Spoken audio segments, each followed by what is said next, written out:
This will be a tutorial on how I convert negatives into positive digital files. I'll be explaining all the details, so this tutorial will seem lengthy, but once you know it, the procedure is really simple.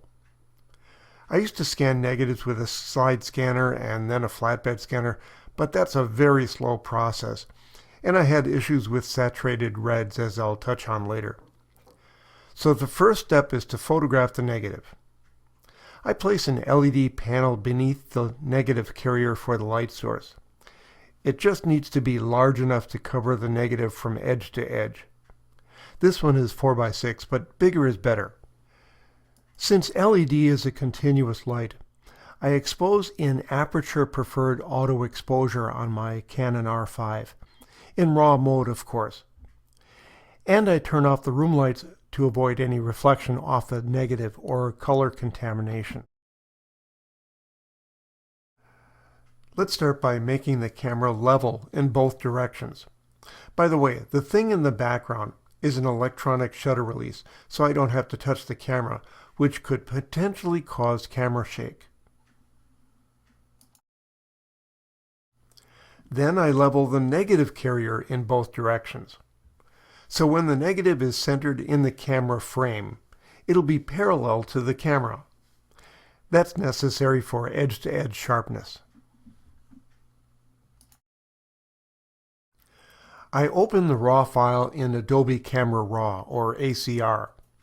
You can probably use any RAW conversion software as long as it has a way to invert the negative into a positive. Click the color eyedropper on an unexposed edge of the negative to neutralize the negative's orange base. We'll be changing the negative into a positive in ACR. The reason I invert the negative in RAW is because if you invert the negative in Photoshop instead of your RAW software, strong reds like lips can get oversaturated. Conversely, and to a lesser extent, when inverting the negative in RAW, cyan can now get oversaturated. So inspect any foliage, moss, or anything with strong cyans to make sure it's not a problem. If it is, use the cyan adjustment in hue saturation to reduce them. Or you can go back to the negative in RAW, leave it as a negative, then open and invert it this time in Photoshop. Layer them and mask out the bad cyan. Here's the corrected image with cyans and greens that are more realistic. Now here's how to invert the image in ACR. Scroll down to the curve and move the left point of the curve all the way up and the right point all the way down. Inverting in ACR also inverts the action on some of the sliders. So when you're moving a slider to the right, it'll be like moving it to the left if you were working on a normal RAW file. The highlight slider now adjusts shadows, and the shadow slider now adjusts highlights, and so on.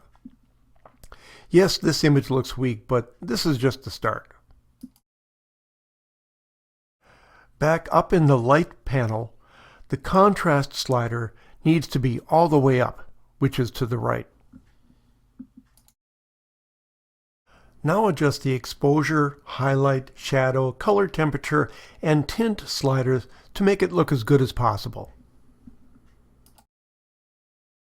You can select either the R, G, or B circles on the curve palette to adjust each individual color's highlights or shadows. However, I find that easier to do in Photoshop. Once you're reasonably satisfied that you have it in the ballpark, open the image in Photoshop and open Levels. I use levels to individually bring the red, green, and blue arrows into the point where there's data. Here I'm selecting just the red channel. When you only adjust one color channel, it'll look a bit off. But once you do it to all of them, it'll look fine. Do it on both the highlight and the shadow ends of the histogram. Bringing the right arrow in makes the highlight more that color, and bringing the left arrow in makes the shadows more that color. And of course, the middle arrow shifts the whole range of that color. Note that you may not want to bring the arrows in all the way to the edges of the data with images that have low internal color contrast. But most images benefit from bringing those arrows right next to the edge of the data. In the upper left, I have a Shirley reference file open in Photoshop to compare to the image you're working on. It's very easy to get used to an off-color image. The Shirley reference file helps ground your eyes to proper color. So here's the image out of ACR before I did any Photoshop corrections. It's not perfect. Negatives were designed to be printed on photographic paper, not brought into Photoshop and inverted.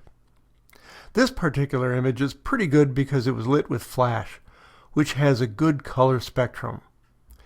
Images photographed in outdoor light can be more of a challenge. After tweaking in Photoshop, we can get it to look very nice and natural. Again, this whole procedure seems long, but I explained all the details to try to avoid any missed or misunderstood steps. It's really pretty simple.